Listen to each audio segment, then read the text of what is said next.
What is up, everybody? Welcome back to another video. In today's video, we are back with another Detroit Lions video, of course, but today we are beginning a potential series where we take a look at each of the Detroit Lions positional groups heading into the 2022 season, but also 2022's training camp. And today we begin in the secondary with the cornerbacks. So let's get it started. Fired up. It's made a great decision.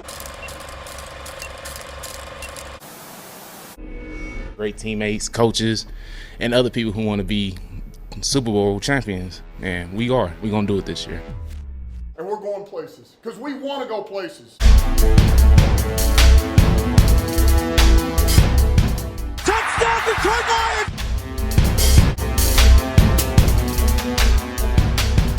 Before long, we're going to be the last one standing. Welcome, everybody, to another video. Glad you guys are here. We're back with another Lions video. And today we are beginning what could be a long series heading into training camp where we break down each of the Detroit Lions positional groups ahead of this season. Now, I don't know how long this is going to take. I know this one took a little bit longer than I initially projected. Basically, what I had to do is I had to watch film of each of the players the Detroit Lions have brought in through free agency, they had last season, and through the draft. Now, some of these players I've already done breakdowns on, like Mike Hughes or the draft edition of Chase Lucas. However, the other ones, I thought, maybe coming in, I could just take a look at them, right? I could just do a video just talking about what I thought I saw from last year. But no, I had to break down the film. And you know me, man. Once I get started, if you don't know, it's never good because I literally go down this crazy long path and I'm like, well, what about this? What about this? What if he could do this? What's he actually doing well? What's he not doing well? And things just get ugly. Good thing you guys don't have to see that, but I got to go through it. And that is a very long process to the point where I basically have watched every single game last year, pretty much of every single player that we have, from Mark Gilbert to Jeff Okudah. And I know Jeff Okudah only played in one game, which was very nice because it was like, oh, hey, the film's not going to be too bad here. But that wasn't the case. No, I had to go back to 2020. Take a look at all of his 2020 games too. Why not? I mean, I had to. It was a bad year, right? So either way, point is, it was a long process. Hopefully I can slim that down, but it probably won't. You know how it is. I was trying to write scouting reports for each of these players, but I don't want to bore you with that because if I do that, we're going to be here forever. And I'm assuming we're going to be here forever anyways. So shout out to you if you're along for the ride. What we're going to do is we're going to take a look at each individual player from the cornerback position in today's video. Talk about that player. What do we think? What do we kind of expect for the 2022 season? What do they need to improve? Where do they struggle? What is their role within this defense? And what did they do last season? Whether that was with us or with another team. And if they have 2 years to look on, we'll look on those. Because, for example, if they were with the Lions last season, but they weren't with the same coaching staff or with the team the year before, I want to take a look at each of those seasons. So we'll do that. We'll break down each player in the Detroit Lions cornerback position and make our thoughts on how confident are we with this group. Do they need to add certain pieces, certain specific pieces to this group? Let's start off with a guy that had an absolute breakout season last year. These are in no particular order. Let me first state that. They will be in order once we go through all the players, but to begin, these are in no particular order. But I thought might as well start with a guy that had an absolute breakout season last year. Statistically, he was outstanding, and that is one Amani O Ruarier, who has become a fan favorite very quickly, as he should. Amani was actually very good last season, and after rewatching his film, because I think all of us kind of have this perception of Amani for the most part, I think the general perception is, hey, look, he had a breakout season, he had a lot of interceptions, he allowed too many yards, which I don't think is a bad, perception of what Amani O Ruarier was last season, but he's reliable, he's durable for the most part, and I really don't think that's a bad perception to have, but there were little things that I did notice about him when I rewatched the film. Taking a look at the statistical side of the former day 3 pick going back to 2019 last season statistically. Now these stats are according to Pro Football Reference, and you will notice that PFF has a different stat line for him, which is just a case of it's tough with cornerbacks because you don't really know, like, okay, was that on him or was that on the safety or was that on the linebacker? Who was the closest in the area? It will never be perfect because if, hey, this is his zone coverage assignment, but guess what? The guy catches it here and he's the nearest to the ball, but that's actually going to be the whole of that zone coverage assignment. Was it really a bad play by him or was it just the fact that, hey, that's beating the zone? And was he instinctual enough to somehow pick up on that? All those factors go into it. So these stats are never going to be perfect. ever, which is why it's important to just watch the film for yourself, try to understand the best that you can, the responsibility that they are asked, and was he beat on the play? Was he beat the same way consistently? That's what I try to ask myself as I continue to try and learn and understand these positional groups. And just so you know, this isn't going to be perfect. Let's dive into it. So starting off with Amani O Ruarier from this last season. I'm sorry, I went on the spiel there. Oruwariye. If I messed up his last name also, I'm sorry. Let's just stick with Amani. Look, I know it's a lot of talking, but that's what this video is going to be. Anyway, last season, he allowed 47 completions on 77 targets, which was a 61% completion percentage, allowed 671 yards, which was a pretty vast improvement from last year, which meant that the yards per completion allowed was going down at 14.3. He gave up 4 touchdowns, and these are all according to Pro Football Reference, to 6 interceptions, with 11 passes defended, which was a team high last year, and 74.1 passer rating. But even if you just take those stats with a grain of salt, that is a good stat line. And what actually kind of surprised me a little bit is I didn't expect his stat line to be pretty solid the year before as well, but it was. Obviously, it wasn't as good according to Pro Football Reference as it was in 2021. A lot of factors go into that. Schematic changes, maybe a little more pass rush, which actually isn't the case because their pass rush is worse. We'll talk about all that at the end of the video, but the point is, in 2020, he wasn't awful. He allowed 51 completions on 86 targets, which was a sub 60% completion percentage, which is really darn good, especially for that sample size from an outside cornerback. 844 yards, so yes, a bigger yards per completion at 16.5. 3 touchdowns allowed to only 1 interception, which really drives that pass rating. The more interceptions that you have, it really lowers the pass rating that you get, so he allowed a 99.2 passer rating and 7 passes defended. Now, Pro Football Focus had a couple of different measurements to take a look at here because, of course, they have their statistics differently. They take a look at each play, and as you can see, PFF says he only allowed a 57.5 passer rating on the season that he was targeted in. So the point is, it was good. I mean, however you want to look at it, whichever one you trust better. I don't have the PFF from, every player, only for Amani, because they actually put this out specifically. So we'll take a look at the other players just by Pro Football Reference. But the point is, they both say, hey, he was pretty darn good last season. PFF says by coverage, in cover 3, he had a 64.9 pass rating, which is very good, and a 79.4 grade. Now, grade is what PFF does. Grade is what PFF gives players by every play and how they, grade those. 3 interceptions, which was first, the most interceptions out of cover 3 by any corner in the NFL last season in the regular season. Cover 2, he allowed a 105.4 pass rating and a 61.3 grade, which isn't terrible. 0 interceptions here, but we'll talk about cover 2 a little bit more because for me, cover 2 is an area where I thought that he actually has a lot of promise. And maybe that's not what he was necessarily drafted into, that kind of style, that kind of system. And it still doesn't mean that we're going to do that extremely heavy with this, defensive scheme of Aaron Glenn. However, I think he has a lot of potential within the cover 2. Now, athletically, are his traits the best fit for that? Probably not. But he does have a couple of traits that do fit him well for a cover 2 defense, if that makes sense. Continuing cover 1, he allowed a 44.7 passer rating, which was 6th in the NFL, according to PFF, and a 44.8 grade. Now, that one throws me off a little bit. Doesn't really make a ton of sense. I mean, it can make sense, right? Because, again, the stats can lie for them. They said, hey, he only gave up a 44.7 pass rating, which is absolutely outstanding. A lot of that probably had to do with the 2 interceptions that he had, but he only had a 44.8 grade, according to PFF. But, again, cover 1, basically kind of the style that he was drafted in by Matt Patricia. Cover 6, which is the mix between cover 2 and cover 4, he allowed, and we don't know which side of that he was on, we just know it's cover 6, a 65 pass rating and a 77.8 grade, no interceptions. Taking a look at the film from Amani last season, first thing I will start off is I do understand what Aubrey Pleasant is saying. I think it was Aubrey Pleasant who brought up that they want to improve his open field tackling, because initially when I heard that, I was like, I don't know what they're really talking about there. He's a good tackler, and the good thing about pretty much every cornerback we have is they will tackle. They're all willing to tackle. I don't want to say we have any bad tacklers. However, I do understand what they're saying is that he does leave his feet when he tackles. He can give up a couple of extra yards even when he makes the tackle on the outside perimeter. That's not just running backs, that can be receivers as well. So I think I understand what they're saying there. He does seem to do a good job of consistently trying to keep outside leverage, force a play back inside, keep the outside contained, but I can understand what they're saying from a tackling standpoint. They would like to clean some of those up. Now, when it comes to the pass coverage side, I'm just going to hit on some of the main points, not go into every small little detail here with Amani. We'll show some clips as well. I may cut in and out. We'll see.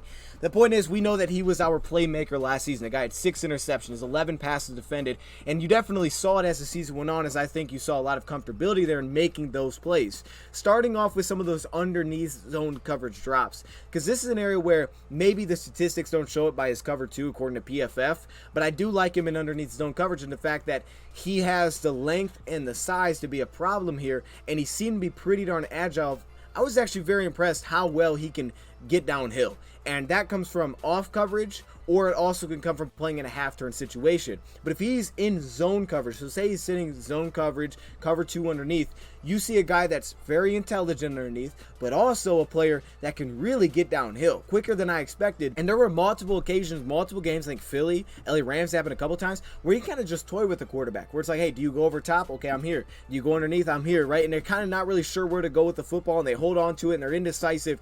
He can do that, and his length does a lot of that, but also his playmaking ability. So, just from that, sit down underneath zone coverage standpoint, where I didn't really know what to expect, man, he was impressive in those areas. We also have to like, of course, is in those cover 3 spots, right? When he's on the outside, when he's playing that outside leverage, is he seems to do a really good, nice job of spacing here. Really good job of kind of playing the speed of the receiver, timing it up, and you saw interceptions like this, like against Chicago, for example, where he kind of gets the great spacing and the feel for, okay, here's a cut, so the ball's coming, and he just jumps those things. You see a really nice feel from the outside cover 3 situation, outside leverage, right, man off situation, where he has a really nice feel for that break, undercutting the route and making a play on the football as a receiver would. And that's where you see a lot of the big plays that he was able to make last year. And then, of course, like the ones against Arizona, you stick with the play, you jump the route, you make an interception, just the long extensions that he can make.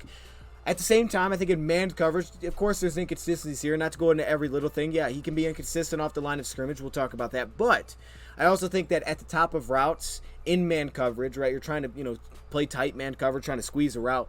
He is a little tough at top of routes because I don't think he has the best balance. So, receiver runs a deep, hook route, right? Or something like that where they know they're stopping. They know they're coming to a break. You don't really know that as a cornerback. Trying to react that. You're trying to mirror that as a cornerback. And he can have issues breaking down at top of the routes where he'll give it a couple of extra yards. And you saw that against Justin Jefferson multiple times where it's just that little space where if a quarterback and receiver are on time, and it's not like, hey, you're throwing them off at the line, you're throwing off the timing of this play. If it's on time, he can have issues with that, because you don't really see that clean ability to break down, slam on the brakes, and get back to the football. Also think at times you can see him downfield get a little bit caught looking at the, the top of the receiver. Now this happened against Debo, but that was week 1. But where he kind of loses eyes of the hips of the receiver and he gets a little bit focused on, some of the fakes and some of the things that receivers are trying to throw at you, and it can throw him off a little bit as well. A little bit inconsistent, specifically off the line and press coverage. At times he can be beat inside by some of the smaller, quicker receivers, especially if he doesn't get a hand on you. But his press, while it wasn't, the best I've seen, it wasn't bad either. I think you saw consistent stabs when he wanted to make the jab or jam off the line of scrimmage. He could make that happen against Arizona. Amani doesn't really show the foot agility to mirror in his back pedal off the line of scrimmage, which is why it's important if he's playing a press situation that he can show some impact with his press. And you see here, he goes with the fake stab, and that causes AJ Green to hesitate, and it allows him to recover because sometimes his shoulders can get a little bit turned, and then he doesn't have the ability to recover as well. And that's why he's inconsistent in press coverage, but he was able to play outside leverage and squeeze the route. He's much more consistent, especially as a press cornerback. You can see how there will be give and take with a quicker receiver because he doesn't have some of that foot quickness. So here AJ Green gets clean off the line, attacks his midline, and then the inside jab, he gets his shoulders opened up, and then he struggles just to recover a little bit against Green, who's not the quickest receiver off the line of scrimmage. He tries to use his length, which has been a big part even at top of routes for him, for recovering and putting himself back in position. Cover 3 is where he's at his best, but this outside leverage, ability to sit on your outside shoulder, squeeze down the line of scrimmage in a press situation, tight ends, bigger receivers, short yard situations, this is where he's very good. And then he also has the length to undercut if a pass is thrown. From off coverage, though, he has an explosive downhill first step where if he can sit and watch and react off a quarterback's eyes, man, he just has those instincts that feel to go, and he can make some big plays working downhill. He's really good in these cover 3 spots, though. Outside leverage, squeeze towards his top safety, and as the year went on, he seemed to get better and more consistent at squeezing these routes. Sometimes he got a little bit eager and he got on top of the route. He just kind of has that instinctual to anticipate the route and jump it, but that can get him into trouble with an outbreak and cut. This is a combination of athlete and feel. When Dean Marlowe passes this off to Tracy Walker and there's no longer a safety help from outside leverage, he knows that he's got to go. At the same time, he also is anticipating this route cut because of where they're at on the field, undercuts it, uses length, and then again, he's a playmaker. Good hands, and he makes a huge play in the red zone. Saw it against AJ Green. You saw the ability to recover, and that seems to be where he's good. Like, he's very good against bigger receivers like the AJ Greens. Not the quickest anymore, but they're bigger, longer strides. He can get up and press you at the line, and he can recover much better against those guys if he doesn't win immediately. And you saw the same thing against tight ends, because like I said, it's important for me to know, who do we have to face 6 times a year? Is it Christian Watson? Is it Justin Jefferson? Can we match up with him? I mean, when we look at our team, can we say we can match up with that guy? Maybe we're not going to shut him down because it's just hard to shut down great players. But can we match up with him? Right? Do we have a viable matchup? And one thing that he does well with a lot of our bigger cornerbacks, actually match up with tight ends. And you saw it against the Bears. Great example, right? And you look at our vision, you got Robert Tonyan, you got the Cole Kmets like the Bears have, who was a pretty high draft pick. You look at the Irv Smiths if he can stay healthy. But you just watch him in that Bears game, right? I mean, he just nearly comes up with an interception.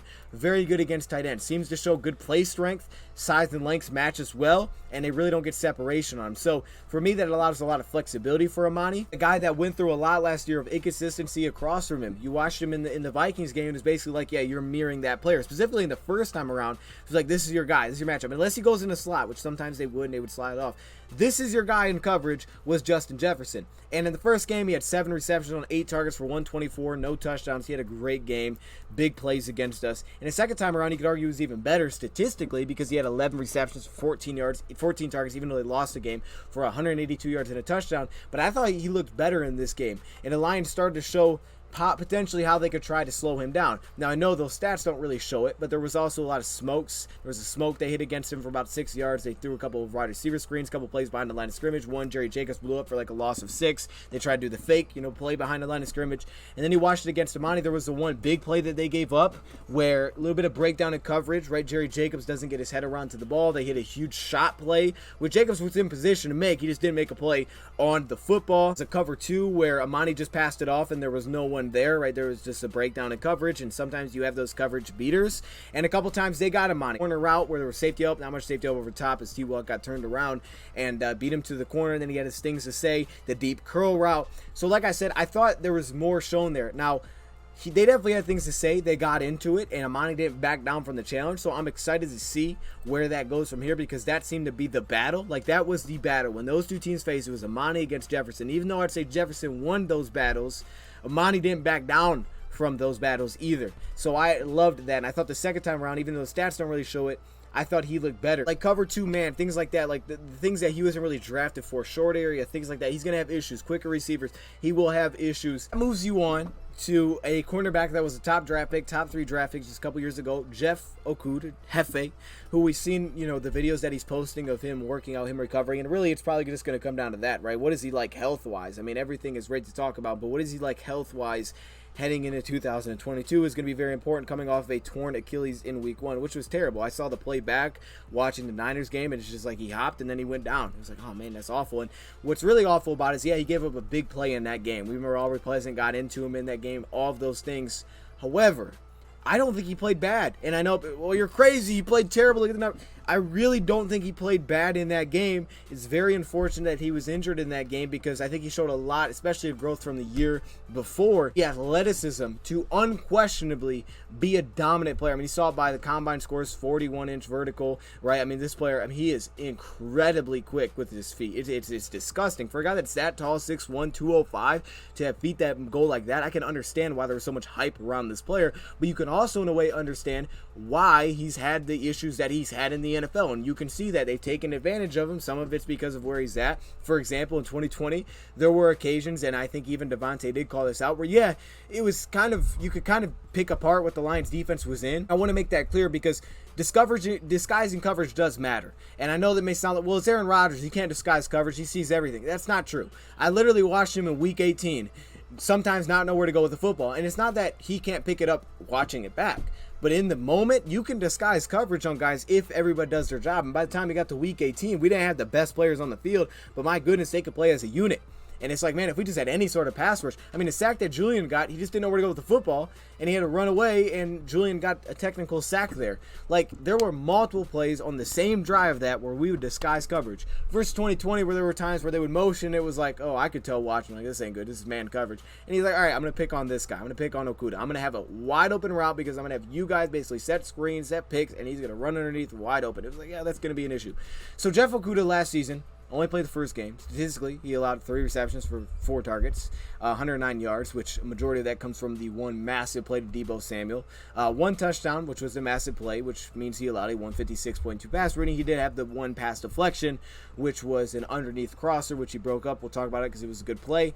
However, the year before, which is tough because it was his rookie season, it was an awful position. He had 0 pressure, which is already a tough defense playing. The Patricia defense, we've talked about it before, it is a coverage-driven defense where you better have really good secondary players. And he wasn't great year 1. He had injuries to deal with as well. He didn't play week 1. They kind of got him back. Trufant wasn't very good either. Really, no one was good in this coverage, let's just be honest. And we didn't get any pass rush from our front, which didn't help either. But the point is, he allowed 41 receptions on 53 targets, which is 77.4%. That's not good. Almost 600 yards, 14.5 yards per reception, 2 touchdowns, and he had the pick against Arizona, 2 passes defended. Out of college, Jeff Okudah is not a player that I did like a film breakdown on. He's also, I didn't really understand what to look for then. I'm still learning that as well.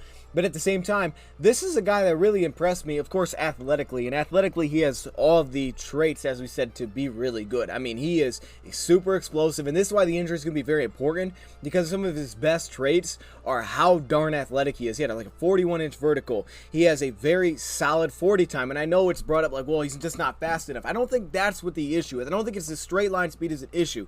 Now, is he the fastest? No, but I don't think that's the key issue. I think the key issue is what leads up to the fact that it looks like it's a speed issue, because you have to make sure you take care of yourself early in the rep. If you get yourself into trouble early in the rep, yes, he does lack incredible recovery speed and recovery burst to save himself when he's beat, especially if you don't have safety to help over top. You're playing cover 1, you're out in a perimeter, you don't have that help. So if you're getting beat early and then all of a sudden you're trying to chase him down, you better have very good speed, because otherwise, yes, it will show and look like he's just not fast enough. But I don't think that's the main issue with him. He's long, he's got good size, and it's incredibly like rapid feet that I didn't realize he had. And I watched back to 2020, I'm like, dude, this guy is incredible. For a guy at that size to have feet that move like that, he looks like Mike Hughes. It's remarkable how fast his feet are. Starting off with the beginning of the route, and I'm sure this is something that also had to do with why he was such a high draft pick and why he was looked at as an outside press man coverage corner that would fit well with the Patricia defenses, because when it comes to the jam, when it comes to the press off the line of scrimmage, I mean, he shows that nuance as a rookie. He showed it immediately, and I didn't even notice this stuff, but he showed it immediately. Like, he could change up the release point on you. He could change up how he wanted to play you off the line of scrimmage, and at the same time, he would throw in the fakes. The things that I thought Mike Hughes could improve on and add to his game, he would throw a fake stab at you off the line of scrimmage, try to throw you off that way. You know, nothing that would get him unbalanced off the line, because it's always about coming to balance, right? That's why you get the false steps in there to come to balance. But for him, he was doing this to DeAndre Hopkins, and again, he would get beat, but at the same time, he was doing things like this, and you'd see reps of like, oh, that's really good. Like, he was throwing these guys off, and you're like, well, he's very nuanced here. Okay, I understand why there's some hype with that. But then you get into the coverage side, and there's just inconsistencies. It's not that he can't play, because there are reps where you're just like, dude, that looks really good. And I thought against the Saints game, the position that he was put in 2020 did give him issues. For example, you looked at him against Davante Adams.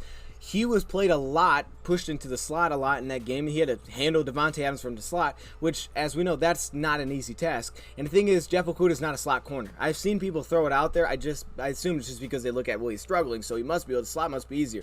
That ain't how it works. Jeff Okudah is not a slot cornerback. I don't see it. The thing is, with the slot cornerback, of course, we know you have a two-way go, and that's why receivers love to play slot, and a lot of times teams will put their best receiver there.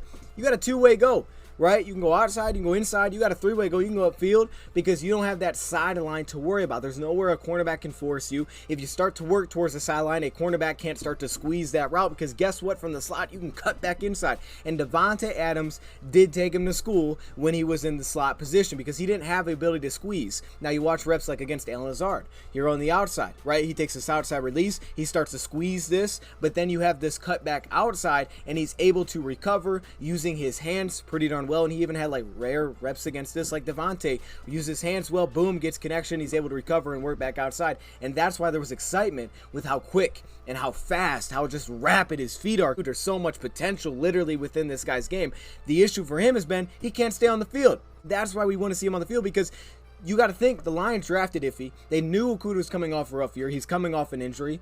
So they were planned. They understood, like, hey, if this guy isn't that guy in training camp, I don't believe the Lions would have been too stubborn to say, well, he's not our top guy. They thrusted him in. You saw it through training camp. He was the top guy, and he stood out amongst everybody in my eyes. He did, and I've said that, and I believe that he stood out amongst everybody in those practices. I also think we've seen potential for him to play within a lot of different defensive positions, a coverage variety. Do some fit him better? Yes, but they do see coverage variety. I saw a lot of cover 2 potential. You look back at that, Cardinals game. I see the ability to do that with that safety help over top, and that can take a little bit of stress off of corners. You saw the play in the end zone like that, where he's underneath and you just see how quick his feet are. Playing man coverage here, Okuda's at the bottom, and they're going to switch these routes off if they try to cross each other. Okuda playing on the outside leverage here. He gets underneath this route, and then I just love the way that he's able to mirror this cut inside and take it away. Now, Amani gets beat on the top of the screen, which is why they give it the touchdown. I hope he comes back with that same athleticism that the Lions can build off of, because it is intriguing. We saw it in 2020, and you saw it week 1 against the Niners, is at the catch point. He has issues at the catch point, and a lot of guys have shown inconsistencies here. He just has issues making plays, and you'll have a good rep, like a play against the Cardinals, where it starts off great, gets a good jam off the line of scrimmage, starts to force you out of bounds, and he's in a great position. All of a sudden, boom, it's the catch point that kills him, and he's beat. But then you see other reps, and he's done this in 2020, 2021 a little bit, like the Jaguars. I sent this one to Rad. He's working against DJ Chark. He'll force you out of bounds. If he gets a good release and he plays well with you out the release, his feet are so quick, you got no shot. These reps against Devontae from the inside, why his numbers look so bad from that game, they tried to have him mirror him, like, he was that dude against Devontae. No shot from the slot. So him against Hopkins, well, it wasn't perfect. There's reasons that we took away from that game. Well, there's flashes here. It's not perfect, giving away a lot of yards. He got beat over top in a spot that he probably shouldn't have got beat over top. Off coverage against this deep end, where he comes up with his interceptions. He breaks downhill. Great effort. Keeps working. It's why pass rush is very important. Undercuts this route, comes up with an interception. And I think for him, a lot of times you see him get beat, it stems from early in the rep. You look at the big play in 2020 he gave up against the Panthers. It was a very big play that he gave up. Yes, he does not have the elite makeup recovery ability where he can give up that step and recover. Not many corners do, and get back into that play. He doesn't have that. So you get him as a speedy receiver on the outside, he's not going to have that burst to get back into it. So if he doesn't have safety help, now it's really going to be magnified if you're in a cover 1 spot, if you have no safety over top, if you have no one shading that way, where you get beat over top, you got no one to save you.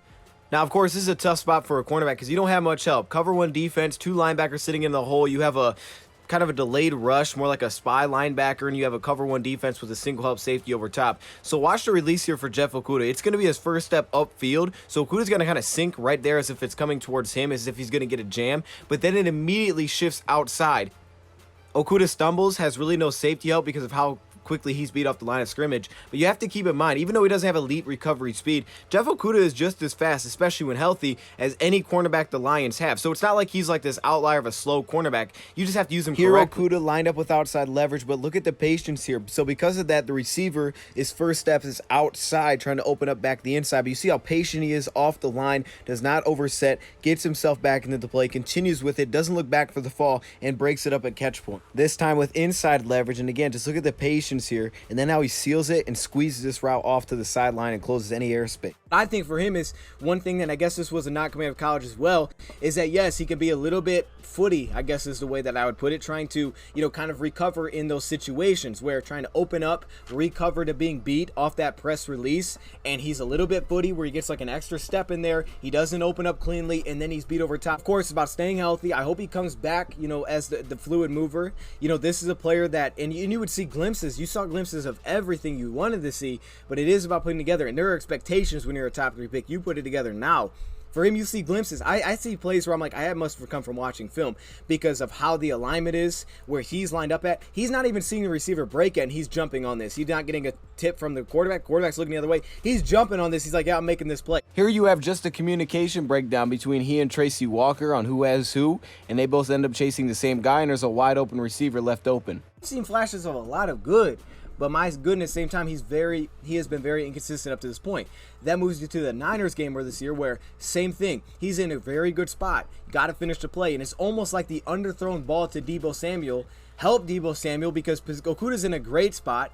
He can wall him off, try to work him towards the sideline, right? Good spot off the release, good positioning, good feet quickness, and he's trying to get his head turned around the ball. As he does that, the ball's underthrown, So you got Debo working back to the football, and he's just been very inconsistent at the catch point. Lions need to work with him at the top of the route, making plays at the catch point, not getting burnt here, not getting beat here, even after he does everything else well. I remember seeing KJ Hamler bring this up when Okuda was drafted, the patience with his feet, and I felt like you saw a lot of this in 2021 against San Fran. The patience off the line of scrimmage, but also not giving up that inside leverage. You could see his outside shoulder, midline with the receiver, playing a little bit of inside leverage here. But then just the patience off the line to not try to get himself square, overset on the first, step, and he's in a great position for coverage. He never seemed to get himself into great control at the top of the route to catch point here. He's with it all the way, quick feet, patient feet, gets in the inside shoulder, but instead it's almost like he's leaning on the receiver, doesn't get under control where he can get his head back to the football. The pass is underthrown, and that's when he just flies off, and Deebo Samuel makes the grab and takes it for the house. Look at him, Ohio State. A lot of the work was he would force things back inside. He played outside leverage, forced it to a safety help, forcing it to a linebacker. And you can do the same thing, right? You can play inside leverage and force it towards the sideline, but you can't do that from slot. And for me, that's why you start to see guys like Devontae just went to work. But you also see the flashes of what he can be. This is where I feel like with time you can improve, but route anticipation, down in distance, the tendency, this is where I think AJ Parker does well. But notice he just gives too much space on this route, gives up the first down, doesn't really give himself a chance to even make a play here. If healthy, what the Lions need at cornerback. If you want that top guy, he has to me, and I'm not giving up on him because I see the flashes. I even saw it in 2020. Whatever people want to say, I understand the numbers are ugly. I get it. He has the potential to be the guy in the cornerback room that the Lions would love to have. He has that potential. There's a reason he was a top pick. You can see it. The consistency is just not there. And yes, he is a little bit limited in some areas. And yes, a little bit more of a friendly coverage defense will benefit him. Seeing all the workout videos, he obviously wants to prove it. I mean, he had a great story coming out. To me, from what I've seen, has the highest ceiling, other than maybe one other guy, and we'll get to him. You go to Mike Hughes. Mike Hughes was a Detroit Lions free agent signing to a one-year deal. He got a pretty nice little deal for the Lions. Last season was his best statistical season. PFF will also vouch for that, agree with that. 36 completions on 61 targets. Again, a sub 60% completion percentage, which is really good. 424 yards, 11.8 yards per reception, 5 touchdowns. That is a lot. 1 interception, a pass defended, and a 100.7 passer rating. Then also those are the Viking stats where he didn't play in every game. He only played a few games in 2020. But I do throw that up there because in 2019 and a little bit of 2020, you did see him play slot coverage. That's one of the most intriguing things to me about Mike Hughes is, could he have a role within the slot for the Lions defense? And I understand what it's brought up. In 2019, in his slot snaps, according to PFF, they said, hey, he only allowed a 70.4 passer rating, which is obviously outstanding. That ranks sixth amongst guys that qualified to play slot. It was like 52 players. He ranked 6th in that group in 2019. And I think there's ability. We did a full video, however, on Mike Hughes, so I don't want to spend a lot of time here breaking down Mike Hughes. But I do think after rewatching it, the slot ability is very intriguing to me because I see what the Lions are asking of AJ Parker, and to me, I could see because of his willingness to play against the run. I want to see more of the old Mike Hughes than what I saw last year with that, just to make that clear. Very strong and powerful off the line of scrimmage. Again, he's a little bit undersized, not undersized, he just brings the Lions a different piece. He's like 5'10", 185. He's a former first-round pick as well by the Minnesota Vikings. He's had his injury issues as well. Very quick feet. So love him because he's good at verse tight ends, which again is surprising because he's undersized, but he plays with a lot of physicality. He is a strong upper body corner. Put a lot of bench press reps out. Very strong upper body cornerback that can handle tight ends much better than you would think. Now, catch point could be an issue, but through the route, he had no issue. And we did that in the film video. We took a look at all of that, but he's twitchy. He has good change of direction. I mean, that's what he is. And he plays really well through contact because he keeps working on routes. He's opportunistic. This is a player that has not really came up with the numbers in terms of being a playmaker at the catch point, but you do see the eyes, right? Where it's like, okay, here's the break. And it's just that instinctual feel that some guys do and some don't have. Amani has it. He has an instinctual feel of here comes the break, I'm jumping. He has the feel of here's the break, let me get my eyes on the quarterback and try to make a play on the football. And while at times he can be outreached, outlength, where if the ball's in a good spot, he just can't reach the football. You'll see it in cover 2, underneath drops. Sometimes he just can't reach the football. He'll play underneath, he's in a good spot, he just can't reach it, he can't get there, and a quarterback will take that shot because they know he is too small, my guy's too big. I'm going to put that on the top shelf and see if he can make a play and go get that ball. I see him more in slot, but I do believe his man coverage, press from slot, definitely something that AJ Parker really doesn't bring, would be be better than Parker, though I feel like Jerry could also play this spot. But at the same time, even if he's not a slot corner, because of his movement skills, his quickness, and his strength, which again for slot press would allow him to do so, you still have a possible matchup piece where if you face a Darnell Mooney, if you face a Byron Pringle, like the Browns, you just look at their entire receiving core, Velus Jones, these are guys that are quick, fast. These are the type of corners that may have more success than, a big, long, lanky corner like Amani would in certain situations. So I think slot versatility should be brought up, but go check out the full Mike Hughes video if you want a full breakdown on what I think of the player. Because of his foot quickness, to me, like I said in that video when I did Mike Hughes, that I could see him playing slot. If you allow him to sit and squat 5 yards off the line of scrimmage, you have to play slot there. He can do that. He can do that. Obviously, the two-way go is an issue. It's a very tough thing. The slot position takes a special player. Handle a two-way go. Can be very balanced in his lateral movement, not biting too hard. That's willing to attack against the run. For Mike Hughes, one thing that he has not done, and you're talking about slot, is he hasn't blitzed. I think he had like 2 blitzes each of the last 2 years combined. That's it. 1 each year. AJ Parker did 23 times last year. And while I don't think AJ Parker was very effective, he did it a lot. So that's something to keep an eye on. But I think athletically, skill set wise, playmaking, there is potential here for Mike Hughes to possibly be a slot cornerback for the Detroit Lions. I actually believe that even much more heavily now than I did initially, based on the position you put him in, because this is a guy that's very willing to press, and while he's inconsistent off the line of scrimmage, we broke that all down in that video. A lot of our players being healthy is going to be huge for him, and that perfect segue takes us to AJ Parker. Now, AJ Parker was our slot cornerback league last season. He was a UDFA out of Kansas State, 5'11", 182 pounds. This is not the most athletically gifted cornerback. I'm sure if he was, he probably would have been drafted in terms of speed, in terms of course, size, but his size fits the slot cornerback position well because, again, like I said, with cornerbacks, I've noticed is that for slot, it's not necessarily about maybe always how twitchy they are. It's how balanced, how controlled they are. And I think what the Lions love about AJ Parker is that he is so instinctual. See, what I feel with Mike Hughes has a better man coverage upside potential than AJ Parker from what I've seen from slot. But AJ Parker, what he did well for the Lions last year is that this is a guy that was super instinctual, and you saw it, like he would sense things. There was a receiver screen that was ran in the final game of the season against Packers. He's out there, and he just sensed it, makes the play, breaks on it, and he breaks it all up. Underneath zone coverage, very smooth. And again, I think Mike Hughes can handle this as well, so that's why I think it's going to be a good thing to keep an eye on. But AJ Parker, man, he was fluid, passing off routes underneath, understanding where he had to be, what was his role in this zone coverage assignment. He did a lot of showing blitz and dropping into coverage 3. I think zone coverage, instinctually, this is a player the Lions really like. This first play is a Tampa 2 look by the Lions here. And again, just smooth, playing his role in this play. Takes it away from Aaron Rodgers when he looks underneath, sticks with the route, just picks it up and carries it. Then you have this rollout on this play. And again, just in a really good spot, right? Really good spot. He sees the underneath route. When he comes back to check down, he's there to make a play.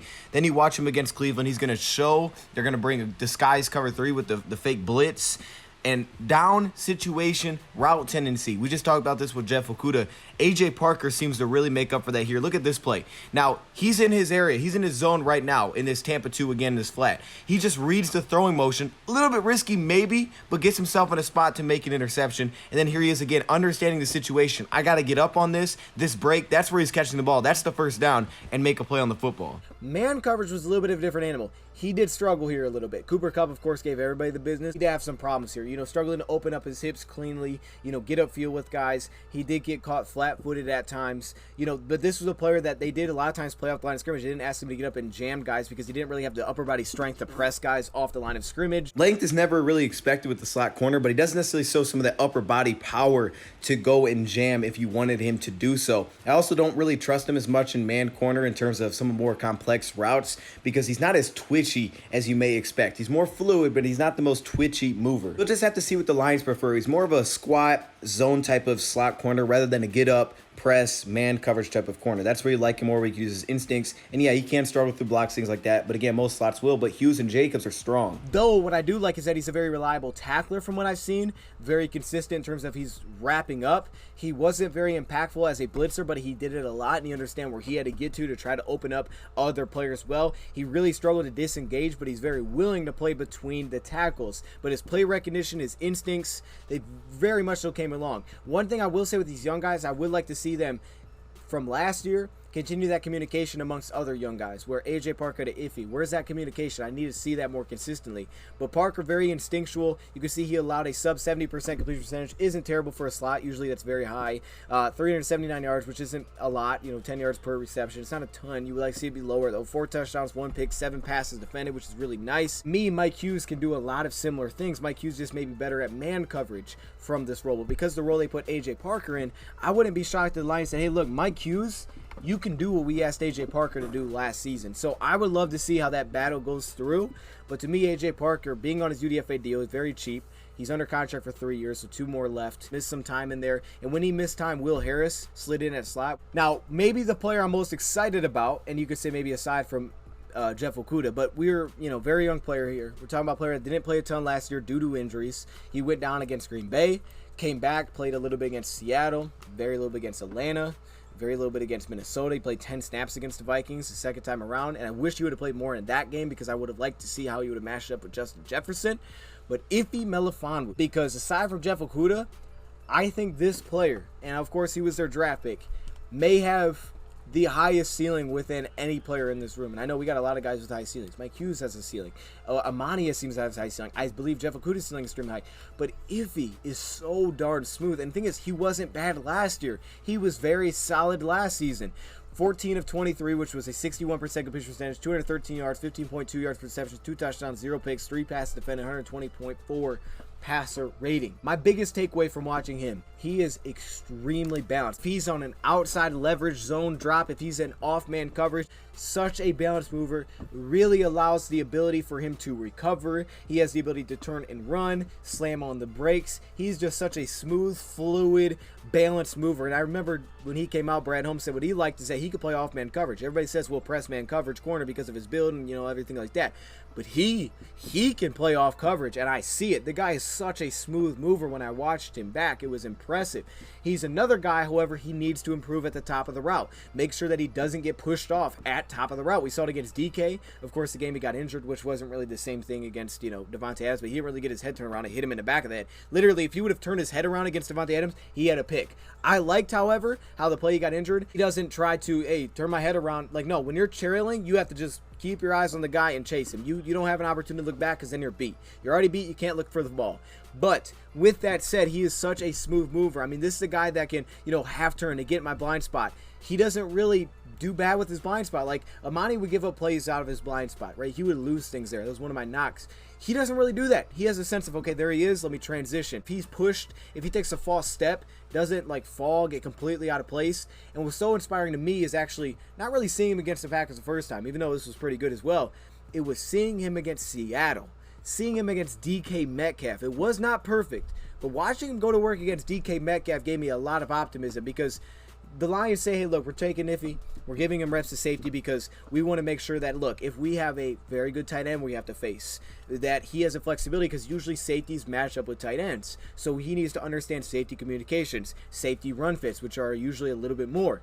What's exciting about Iffy is you watch him against guys like DK Metcalf, big, strong receiver. Yeah, the conditions weren't the best, but he mashed up with DK Metcalf for the most part. Off the release, he showed power. This is a guy that had great balance. I mean, he matched up with him. He just struggles at the catch point. He needs to be better at the catch point. He can match up with tight ends, which is why they're allowing to do that. Special skill set, because he can play off-man coverage so balanced as he can, play off-man, sit on a route, and transition. Will Harrison off-man is clunky trying to pick up receiver. He is very, very smooth trying to do so. Because of the way that he keeps his balance, it allows for so much recovery potential. But like a lot of our bigger corners, he still struggles a little bit with some of the quickness off the line of scrimmage, especially from tight press alignments, where if he's not getting hands on you, he can have issues where he doesn't have some of that mirroring capability within the back pedal. Still, however, the balance leads to more upside for a guy at his size that you don't expect. This is why I think you got a guy like Mike Hughes, because his ability to match up with tight ends, be more of a matchup piece. Now, we did bring in Deshaun Elliott. We don't have Dean Marlowe anymore, and Elliott can cover tight ends,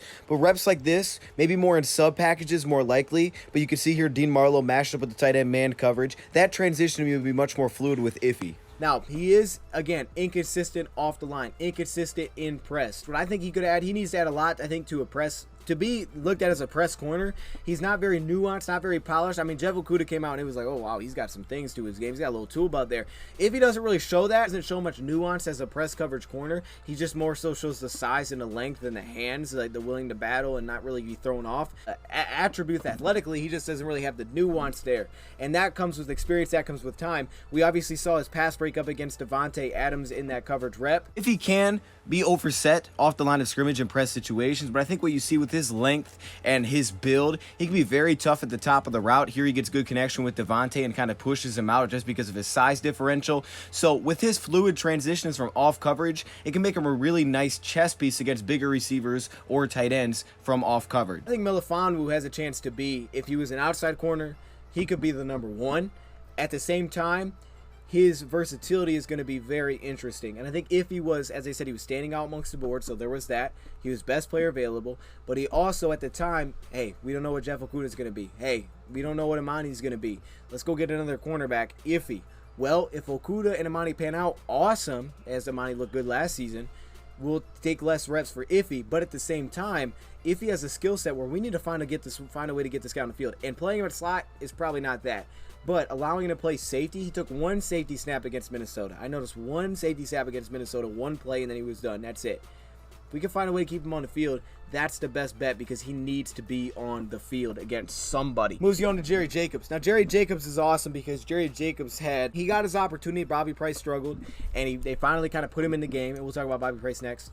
But Jerry Jacobs was very good last season, and Jerry Jacobs was one of the players that it was awesome because you got an opportunity to see a guy that because of injuries, because of unfortunate circumstances, we got an opportunity to see a player that was really good last year, and that's Jerry Jacobs. What I like about Jerry Jacobs is I know what he is. I know what Jacobs is. I know what he's good at. I know what he's not good at, and I think he can improve, but my goodness, I know what I'm getting out of this guy. 23 for 39. Wasn't targeted a ton. That's a sub 60% completion percentage. First off, I love the seatbelt. 280 yards, only 12.5 yards per reception. Only one touchdown allowed to 0 interceptions, 7 pass defended, a 90.5 passer rating. Now, I did want to throw this little comp in there because I remember hearing Aaron Glenn compare him to Chauncey Gardner-Johnson, and this is a player that is a top press slot corner in football. And at the same time, if you look at Jerry Jacobs, he's talked a little bit about possibly playing slot, and Jerry Jacobs played slot back in Arkansas. He mixed it in a little bit. With that said, I don't think he needs to, but it is something to just keep an eye out there because, again, if you're looking for a physical press corner that's going to be better against the run than A.J. Parker is, then Jerry Jacobs could be your guy. He can play press, cornerback, he gets in your hip, and he allows 0 airspace. I mean, he just allows none, and he has that ability, the fluidness. I think a lot of this has to do with his size and also some of his slot background, where you slam on the brakes and he's in your hip, he's not going anywhere. He's sitting right there with you in that break, and that's what's awesome is how smooth he is, how balanced, but how little airspace he gives up. And it was immediate, right? You threw him in there, you saw it immediately. So outside cover 3, it was great. The guy may be best suited for man off coverage where he can see things happen, break down on plays underneath. I think you do have to understand that you probably should have some help over top because of his, speed. I think you would like to see him expand his understanding of where everybody's supposed to be at, where I need to be at. We talk about that play that he didn't, really make, where it was a very big play to Jefferson. It was a play there to make, he didn't make the play on the football. That's one of the biggest areas where you want to see the next step is become a playmaker on the football. Some pass defended, he breaks on pass, saw it against Cleveland, he'll break on the ball, but become a little bit more of a playmaker, a little bit more understanding, more feel for the cornerback position within this defense.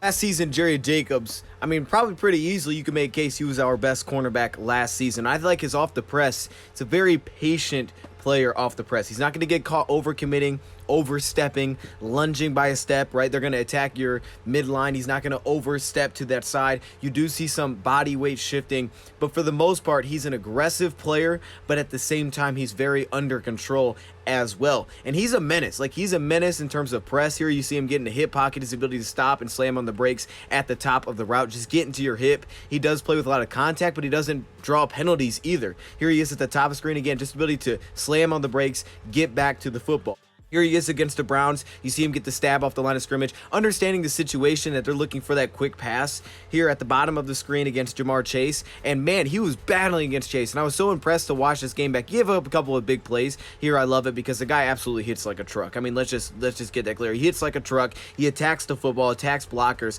But I loved him in this game against Cincinnati Bengals because he was unafraid to go at Chase. If he has safety up over top, he's going to jam you off the line of scrimmage. He's very comfortable opening his hips, turning and running off of the jam. That transition is very smooth for him. Here he is at the bottom just reading this screen, right, just keeping his eyes. One thing he does at a really high level, which I don't know if he gets credit for, is his ability in man-off coverage to see the quarterback, see the ball, look at this break down to make a play on the football, and he has to be a little overly aggressive, and that can get him beat like this over top, right, where he's kind of watching the quarterback, gets a little bit too aggressive. They're not coming off with that much speed, and he doesn't have that recovery speed, doesn't have that recovery burst. He also doesn't have that length. Here he is, you can see him. He does a good job of the feel of the blind spot, but he gives up the big play, doesn't have some of that burst or length to make a play at the catch point. Glenn has stated that Chauncey Gardner-Johnson reminds him of Jerry Jacobs, or the other way around, because he was the guy that could play in the box. He was built to last, as Aaron Glenn put it, and they made him a press corner that was physical. He plays with the same physical play style. He's been a playmaker there that they can be very versatile with, and as good as Jerry Jacobs was from outside cornerback last season, we know about some of his limitations. You don't want to move him, but because of a guy like Iffy, because of an addition of Mike Hughes, if you allow him to play outside, which I still think that is probably his preferred spot, now you have still some of the matchup versatility there. You could allow Jerry Jacobs to potentially compete for that spot that can be competitive within the box, that you maybe worry a little bit about A.J. Parker because of the hits and the contact that he's going to be taking there consistently. To me, if Okuda is your one, and Amani's your two, or however you want to put it, if you want to have him on the field, so you need to find flexibility.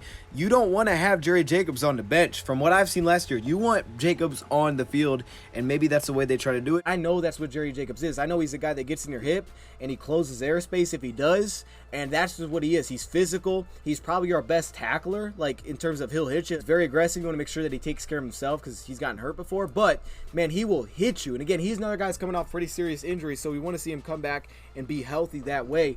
But Jerry Jacobs was outstanding last season, and he was such a big piece for us that you felt the guy's presence immediately. And I wish we could have seen him match up against Jefferson, see how that goes. Got a little Mike Hughes in him to me. He's got a little Mike Hughes, a little bit more flexible, a little less quick, however, a little more powerful, getting your hip. It's just another variety of cornerback that we have on this roster, and that doesn't ever hurt. And you have a guy like Bobby Price. I won't spend a lot of time here with Bobby Price. You can see the stats.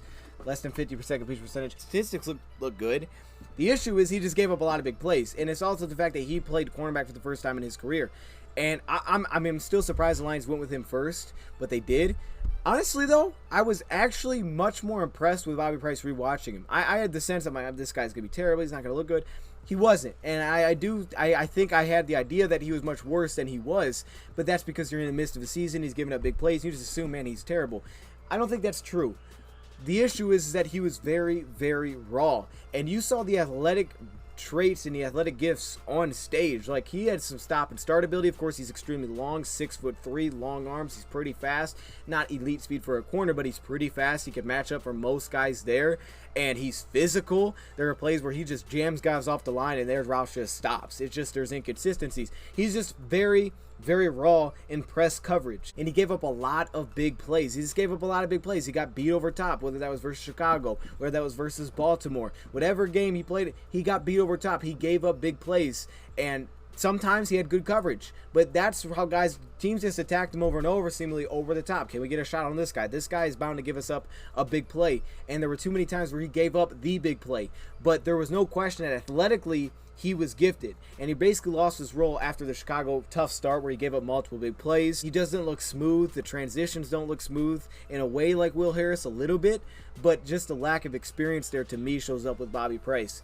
However, I am intrigued by the guy's build, his athleticism, his willingness to hit, and I don't think you should count out Bobby Price immediately. You got to at least pause on it a little bit, because Bobby Price, of course, he'll hit. He plays special teams, punt coverage, field goal block.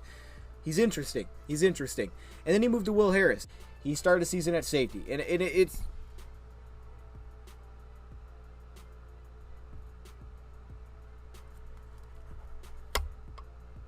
Now, I did not realize I was like putting ink everywhere. I didn't realize my hands were full of ink and I was like wiping it on my shirt. I mean, that was the weirdest thing. I looked at the camera and I was like, hold up, why my hands look like that? I'm sorry. Anyway, let's wrap this thing up. Look at, you see more ink there. Look, anyway, the point is, Will Harris. Now, Will Harris was impressive last season because he was able to play outside corner, slot corner, safety, and none of these statistics, show the separation between which actually responsibility he was playing in. So you got to keep that in mind. And safety, he hasn't been much of a playmaker at safety. He's left plays on the table. He made some, though. I will say there's a couple little ones that I saw him make out there. But he moved all over the place, and that was probably his biggest asset to the team, is that he could literally play everywhere on the field. Now, some of that had to do with injuries. And was he the best at every position? No.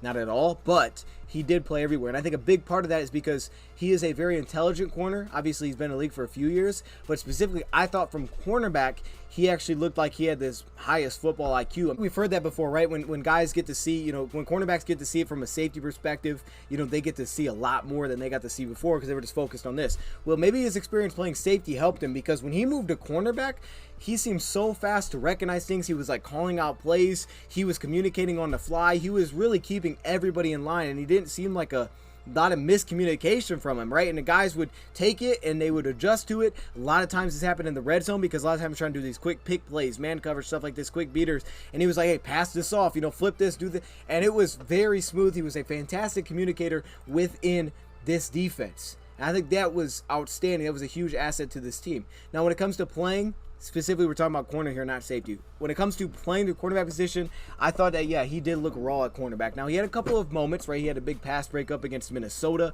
That came from the slot position. We'll talk about it. But I definitely think he looked inconsistent in terms of coverage from the cornerback position. This is a good athlete. It's a very good athlete who has pretty quick feet. He just didn't look very fluid. He looked a little choppy, looked a little clunky. He was less fluid when he was trying to like flip his hips. The pacing, the feel didn't really seem to be there instinctually. He didn't really break on passes. It was more kind of like just seeing it happen, like hesitating a little bit, and it was like, okay, now go. He seemed to miss some of that feel for outside leverage spacing. In man coverage, he was much more like reactive than proactive. And there were a lot of times where I noticed that he was beat late in routes, where he would have good position early and then he would be beat later in the route. It's like he almost kind of fell asleep at the wheel, didn't really finish always through the play, and that happened in the red zone one time for like a 2-point conversion or a touchdown. It was not rare to see him overset and not be balanced. I mean, he was just a little bit kind of clunky when you watched him trying to play the cornerback position. Just wasn't very smooth, and to me that just comes from the feel, the experience. This is a guy that got a lot of matchups against tight ends in college, and he could still match up with tight ends. I don't question that. I watched him and I was like, okay, yeah, this guy can match up with tight ends. He just isn't the most fluid, but he is a good athlete, and he was able to play a lot of different positions for us. I believe Will Harris will be a cornerback going forward for the Lions. Here you see him working in a slot against Chicago, playing the sticks. But you can't help but understand that this is important for a coach to know that they can trust a guy, that he can play different spots. And while, yeah, you may not trust him as much in straight-up man coverage as you do zone and just his understanding of the game, it is, you know what you're going to get out of the player. And look at this Tampa 2. Don't tell me disguised coverage can't work. This is a perfect example, right? You saw the little head tap to Devontae. He thought he had a quick slant on Will Harris. They disguised Tampa 2, and he doesn't have anywhere to go with the football. So you can still make this thing happen. I just wanted to point that out. But I think when you see Will Harris, obviously it's a little bit clunky in some areas. He plays off coverage. You play half turn behind and he's a little bit choppy, but just look at that. Look at the communication on the fly, the understanding. And I think he will be a cornerback for the Lions going into the season. I don't think there'll be safety cornerback in between. His understanding allows you to disguise coverage, pass routes off. Now again, I see a guy that has very quick feet, very explosive burst. Athletically, he's there, and sometimes it just matches up. He's got good length, but at the same time, like Bobby Price, he's just a little bit clunky. And like a route like this where we saw Okuda jump it before he even saw signs of a break coming, you could see that he's just a little bit more reactionary to things that he sees right now. He's a willing tackler, but he's not always the most consistent playmaker as a tackler. He still has left plays on the field for you as a tackler, but he will play through blocks. Like, he will wall you off, he will hit you in the mouth, and he plays with a ton of energy, which I absolutely love. You have Chase Lucas, who I'm not going to spend too much time on because, again, we have a full video breakdown. The rookie out of Arizona State. This is a player that, you know, more in that 5'11" mold. This is a player that played outside and slot, so there is flexibility there. I think I'm going to have to revisit Chase Lucas again soon because he does remind me of Mike Hughes. Of course, size, ability, and also flexibility. But what you notice is his ability to mirror, the agility that he has in the lower body to mirror guys with his feet throughout his backpedal. I'm not sure his hips can get open a little bit and then get him into some tough positions. But when he stays square for the most part, he can really match a lot of guys. I think the Lions are looking for that. Just look at this rep. I mean, just watch this rep and how he cuts this off. Has that feel. Everybody likes his off-man coverage because he has an anticipation for breaks and where the quarterback is looking to go with the football. It's natural, but it's also coming from a lot of playing experience. However, as you see there, sometimes he can get in positions where a zig route, more complex route, multiple breaks, his hips can get him into trouble a little bit. But the foot agility, the lower body quickness that he has, I think the Lions are looking for more of these chess pieces. That's why they got a Mike Hughes. That's why they drafted Chase Lucas, so that you can have versatile pieces to match up with different type of weapons. He does lack a little bit of upper body strength through routes, but he's willing to tackle, he'll hit. He's a team captain. He wears his heart on his sleeve, and I just like watching him play. A really good feel because of how long he's been playing the position. He has a lot of experience, and he's a player that will jump down on routes. He has good anticipation. He's a willing tackler. He has the ability to zone and weave, play different spots. I know Rams fans were kind of interested in this guy, so to me it makes sense with the flexibility that he brings to the table. The Lions will be looking for this. Forgot it, you have Mark Gilbert. Mark Gilbert, the former Kentucky prospect, who last season, very small sample size, like as small as Okudah's. He played in the Steelers game in like the second half. He played a little bit in other games like the Vikings. He had a rep on a tight end. That was it. I really can't talk too much on Mark Gilbert, specifically from last year, because he didn't play very much. The stats look good. He just didn't play very much. He had a pass breakup. He got in good positions off of, early releases. He looked very fluid. I mean, this is a guy that was going to be a top pick if it wasn't for countless injuries. Injuries can derail things for you. That was the case coming out of college, but what I liked about him is that he seemed very good when he came in, understood it. He's very balanced, even though the weather conditions were terrible with the Steelers. The play that he did get beat over top, he did get back into the play. He forced a fumble. It's just such a small sample size. And this is a player that was noted to be like much lighter, so that was going to be a concern, but he didn't look like he was getting pushed around on routes at all. And he does have good quickness, good solid top end speed. So I was actually impressed with Mark Gilbert. I thought he came in and played pretty well. And to me, if you cut a guy like Mark Gilbert, which is probably going to happen, it's tough because Mark Gilbert, I think, can play. And I don't know if you want him as a starter, but I think Mark Gilbert can play. So this cornerback room, I think the fact that he looks like possibly your 10th cornerback, if you include Will Harris, just tells you kind of the state of the cornerback room and why you should be excited for where this cornerback room is at. Switch the camera as we kind of get into the conclusion of this video. But the final player that we have to at least discuss a little bit is the undrafted free agent signing, because, I mean, hey, look, A.J. Parker and Jerry Jacobs both made the team. They both played a huge role in our defense, and Jerry Jacobs was outstanding last season. So we have to bring up the UDFA signing. Actually, there was two. There was Jermaine Waller, who has retired, but also Cedric Boswell out of the Miami of Ohio. First off, I love the fact that we're getting some MAC school players in there. Of course, he played Khalil Pimpleton this past year. He had a great grab in that game. Boswell, it's kind of hard to find a lot of his film, especially the All-22 side, so I'm going to continue to kind of dig and try to see what I can find with Cedric Boswell as we get closer and closer to the season. With that said, though, he fits kind of the build of a lot of these players that we're talking about. 5'10", 185 pounds. Pro day numbers that he put up because he wasn't at the combine. He ran a 4.58 40. The Lions aren't looking for guys that are running 4.3 40s. If you notice, the 4.5s are fine with them. A 1.56 10-yard split, 13 bench press reps. Another one of these guys, a little bit stronger in the upper body, 6.873 cone drill, 29-inch vertical. So this isn't the most explosive. His relative athletic score wouldn't have been that good. He's not the fastest guy, at least according to his 40 time, though to me he looks a little bit faster when I watch him on film. But he does check a lot of the similar boxes that we've seen. Now, I think his play style is a little bit different than, say, Chase Lucas, who we just talked about, who I think has slot versatility, the mirroring ability. He may be better, however, still from off coverage. When we look at Boswell, I think that makes tons of sense, off coverage zone, because for him, he's not much of a backpedaler. He's more of a side shuffle type of coverage guy, which suits him well for the covers threes. He looks like Jerry Jacobs. You know, if I had to make a comparison to the way that he moves, especially in those circumstances,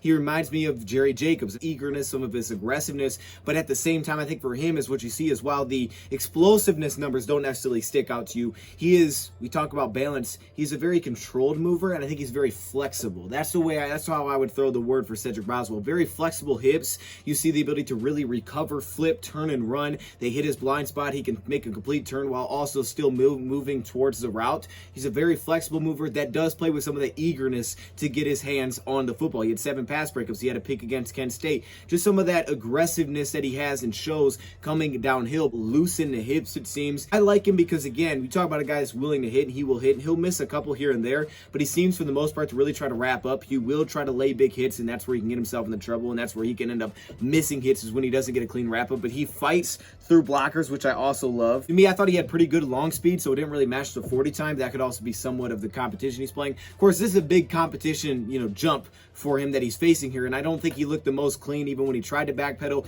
up on the line of scrimmage in some of those backpedal situations. So that'll be an area where he'll probably have to take a lot of growth. But at the same time, when you talk about the ability to play in an off coverage, when you talk about the zone ability, the ability to play in a cover 3 style of a defense, play outside leverage, those kind of things, he's very under control, and he understands the way that he plays. Now, another little knock is at the catch point, and this seems to be the case with a lot of young players, is being more consistent at the catch point. He's really good at working downhill, playing through the football, making plays, getting his hands on the ball consistently. For him, though, he could be a little bit overly aggressive at the catch point. He kind of leans on receivers. He got called for like back-to-back pass interferences against Minnesota. The guys get a little bit behind him, and he's not in a position where he can actually make a play, and he'll give up a big play over top. Yeah, he does lack a little bit of that explosiveness. To me, he's just more of like just a fluid, really flexible mover in coverage that looks taller than he is, but again, that's probably just the competition that he's playing. But to say that this is the last guy possibly on your depth chart for cornerback, I think it speaks volumes to where your cornerback position is at, and that it's in a good spot. Now, Boswell to me didn't really look like a slot player. That's where I see a difference between him and Chase Lucas. Like, Lucas could probably play slot, but Cedric Boswell, I don't really see that from the film I've seen so far. He's an outside cornerback, but again, that size is what the Lions seem to be looking for, flexible athletes, but it's really at the same time just having the chess pieces. They got the Iffys, they have the Okudas, they got the Amanis. They know that they have the bigger guys. Bobby Price, if you want to throw him in there as well. Okay, now let's get some of these twitchier guys, the Chase Lucas, the Mike Hughes. You have the physical guys, the Jerry Jacobs, the Cedric Boswells, right? You have such a wide variety. And then you have like a unicorn like Will Harris that's pretty much played everywhere. But you have these variety of guys. You got the AJ Parker, who isn't, the most athletic. AJ Parker, almost like Boswell in his own way, just from the slot position, just a very balanced, fluid mover, very instinctual, right? He's going to make plays on the football. So you have a nice variety of what you have in this cornerback room, and that's what makes it so tough, because then you ask yourself, well, how many do we keep? And I can't really answer that in this video because you'd have to go through every positional group first, but I think it's very likely to say that they'll probably keep about 6, 7, 8 at the most cornerbacks, which to me then, if you look at it, I think 7 is probably a safe spot. I would think if I'm the Lions, I'm keeping 7 corners. That's what I would do. But if they go 6, it's going to make it even tougher. I would say I'm keeping 7 if we're calling all these guys cornerbacks. And when you look at this list, to me, Will Harris, of course, someone to keep an eye on. I got a feeling that they will lean towards Will Harris because of the trust. They know that he can play different positions. They've seen him. I have a feeling that they will lean with a Will Harris over a Chase Lucas. But at the same time, because Chase Lucas, where he drafted him, I mean, it's almost like getting him as a UDFA, but it's like no one else had a chance to get him.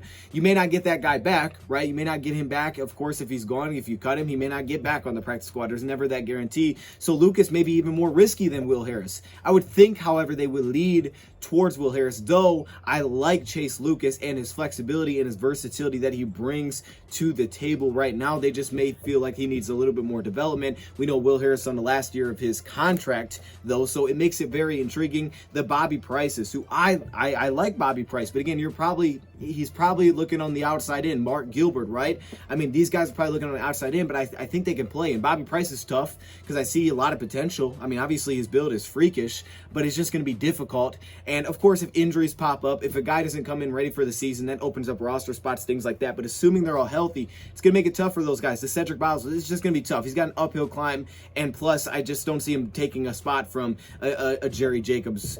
AJ Parker's interesting, right? We talk all about these guys that could play slot. They look at Jerry Jacobs and say, look, we want to get him on the field. He's going to start at slot for us this year. And if they kind of ease him into that role, yeah, that's going to make it tougher for an AJ Parker if he's not coming in as your starting slot corner. Though, from what I've seen so far, what I've gathered, even though Jerry Jacobs is not playing right now because of his injury, AJ Parker seems like he's going to be the starting slot, at least coming into the year. Color-coded how I'm kind of feeling about this after going through the film of each one of these cornerbacks, the locks, the bubble players, the outs.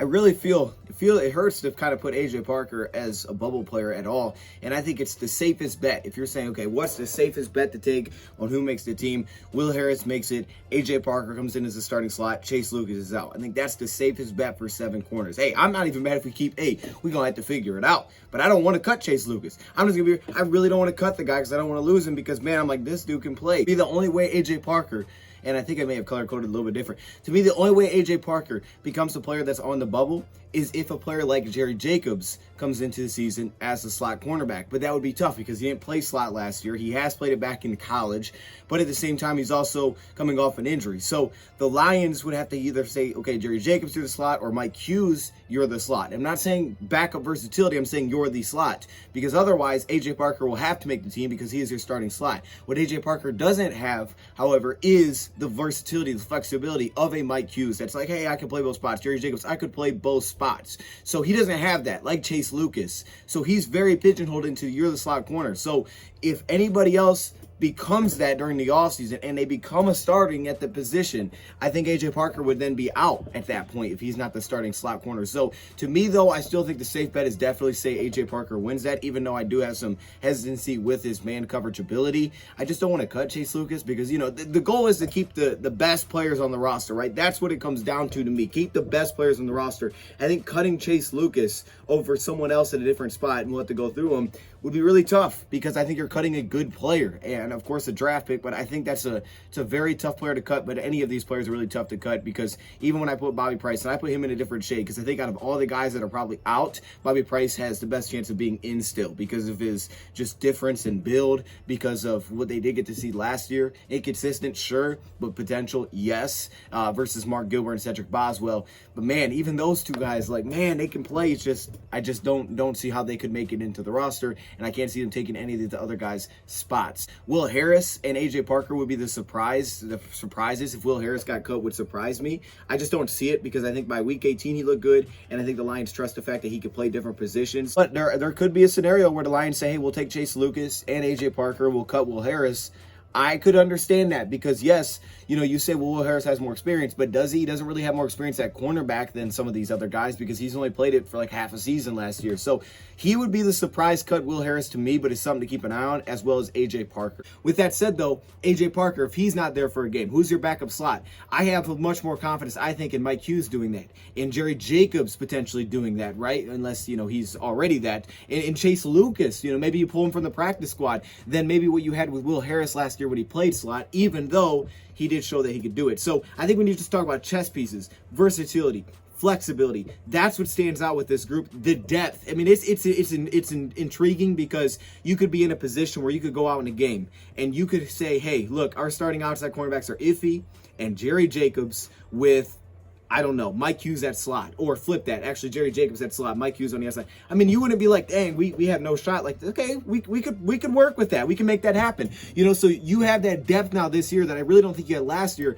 but it's a little bit more proven depth because Jerry Jacobs had to play, because A.J. Parker, of course, came in and started, because if he got playing time, Mike Hughes, we've seen him play as a starter. He was a starter last year outside for Kansas City. The more and more I look at it, I think it's more likely that Jerry would start at slot before Mike Hughes, but who knows?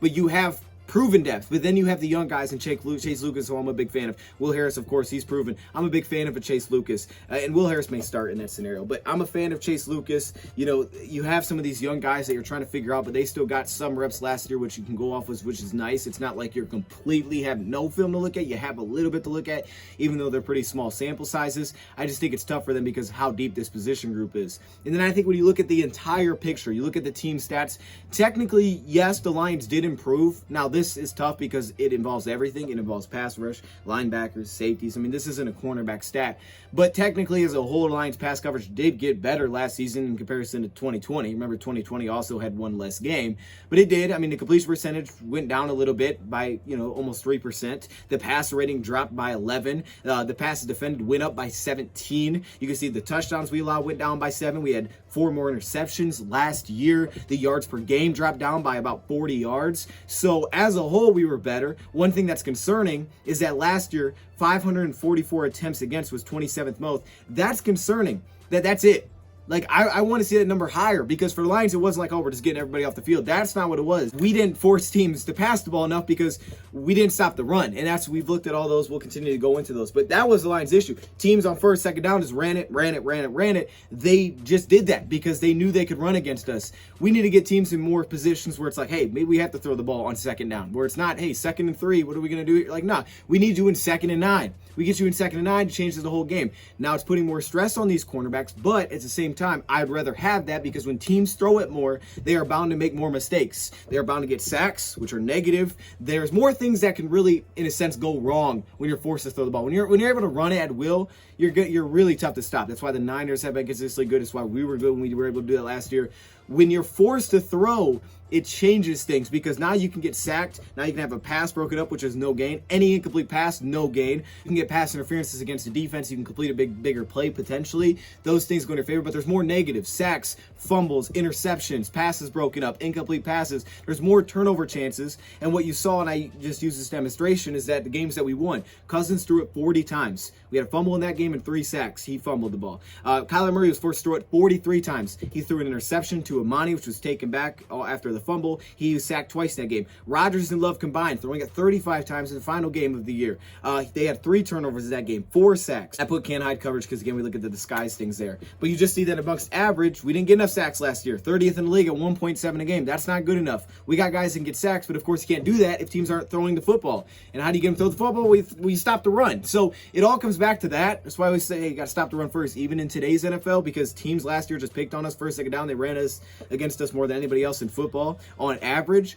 But at the same time, we need to force more turnovers. We need to get more sacks. We got to force teams to throw it. And finally, when you just look at Pro Football Focus, if you want to take their word for it, okay, there you go. There's the PFF numbers from last year. As you can see, they improved from everybody that was a carryover. Okudah's got better, even though it was a tiny sample size. Jerry Jacobs was good. He graded out really well. He's just good last year. Iffy Melifonwu, rookie, kind of small sample size. There's where he graded. That grade is kind of in like the average, slightly above average grade is like 60 to 65.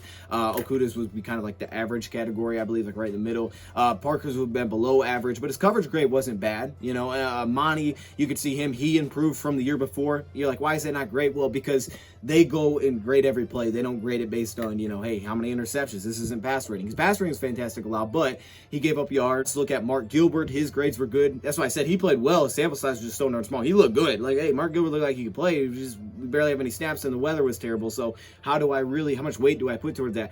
Bobby Price. Not great coverage grade, gave up some big plays, but it's still not awful considering how many big plays he gave up because he had good reps. It was just like that was either really good or it's like, okay, we just gave up a 60-yard pass. And then Mike Hughes obviously has the highest grade of anybody because that's how good he was with Kansas City. We did a video on him, so I think that's worth checking out. Has limitations, but he can play on the outside. So the more I look at it, I think it's more likely that originally, like I said, I think Mike Hughes is an outside corner, that he's outside. Jacobs could be the slot like a Chauncey Gardner-Johnson. If that happens, we'll see with A.J. Parker. Lions got depth this year. If there's one word to describe it, it's depth with potential. But at the same time, it's not potential in a bad way where it's like, well, we don't know what we're getting. Like, no, we know what we're getting in our depth this year, unlike last year. Some guys proved it, some guys didn't. Guys like Jacobs, you're like, oh, we got something here. Other guys are like, okay, maybe we don't got something here. And that's good. We learned it last year, now we know it for this year, and we know which guys, can handle business. Okuda, however, is like completely potential. We're still kind of wait and see, but I just believe by film I've seen and what I saw in just the one game in San Fran, the dude can play. But like a lot of these young guys, got to improve with the catch point. So that's my thoughts on the cornerback room. Let me know your thoughts in the comments below. I'm making sure I spelled the cornerback right. And yeah, we'll dive into other things if you want to see them. I'm sure this video is long, so I'm going to end it here. Thank you for watching, and I'm out.